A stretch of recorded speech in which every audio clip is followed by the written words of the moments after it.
भाई जीएसटी तो मेरा बहुत स्ट्रांग है। आईटीसी एग्जामिशन सब मैंने बहुत अच्छे से किया है। मैं सीधा पेपर जीएसटी से स्टार्ट करूंगी, डीटी को तो देखने भी नहीं वाली हूँ। गाइस ये मिस्टेक तुम्हें नहीं करनी है। And today I am going to share much more tips to score good marks in taxation. So let's C.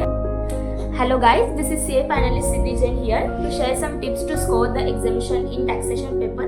Group 1 का लास्ट पेपर है, पहले ही बहुत फटी पड़ी हुई होती है क्योंकि डीटी भी कवर करना है, जीएसटी भी कवर करना है। इतना सारा सिलेबस है, इतने सारे चैप्टर्स है, इतना सारा कंटेंट है, बहुत ज़्यादा टेंशन होता है। But chill, just last paper है, फिर ग्रुप 1 डन, यही सोचना है और पॉजिटिव रहना है। So now let's start. सबसे पहली basic thing, don't go with assumption या फिर कि मैं पहले जीएसटी करूंगी या डीटी करूंगी, ऐसा सोच के बिल्कुल जाना नहीं है। 10 मिनट्स रीडिंग टाइम होगा, तब पेपर पूरा अच्छे से रीड करना है एंड देन डिसाइड कि पहले you have to go with GST और you have to go with DT. और जिससे स्टार्ट करोगे पूरा वो एंड करके दूसरे पे शिफ्ट होना है। तो क्वेश्चन 1 डीटी का कर लिया, फिर वापस जीएसटी पे शिफ्ट हो गए, ऐसा बिल्कुल करना नहीं है। This will consume your much more time and create much more confusion और चांसेस भी कि क्वेश्चन छूट जाए, तो ऐसा बिल्कुल करना नहीं है।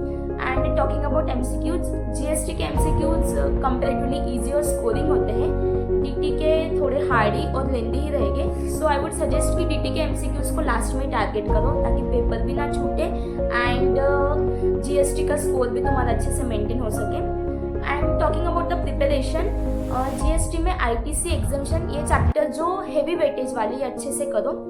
आईटीसी में आता सब कुछ है बट कैलकुलेशन सिली मिस्टेक्स होने के चांसेस ज़्यादा होते हैं। सो पेशेंटफुली सॉल्व करना है क्वेश्चन। एंड डीटी के लिए बात करूँ तो प्रिपरेशन के वक्त पहले 5 हेड्स को मत लो, क्योंकि जो 5 हेड्स हैं उन सबको मिला के क्वेश्चन 1 ही कंसिस्ट करता है जो 15 मार्क्स का होता है। जो बाकी बचा हुआ डीटी का पेपर है वो बचे हुए 5 चैप्टर जो छोटे छोटे रिटर्न्स हो गया, सेटअप हो गया, क्लबिंग हो गया, उनमें से ही आने वाला है। सो उन पे पहले फोकस करो ताकि तुम्हारा रिमेनिंग पेपर टारगेट हो जाए and then move on head, क्योंकि हेड करने में जाओगे ना बहुत टाइम कंज्यूम हो जाएगा, कवर नहीं हो पाएगा revision. So I would suggest कि पहले अदर करो एंड फिर हेड्स पे शिफ्ट हो जाओ। These are some basic tips. Follow these steps and target exemption in taxation paper. You can do it. For any doubts or any query, you can comment anytime. I'm there to help you. Thank you.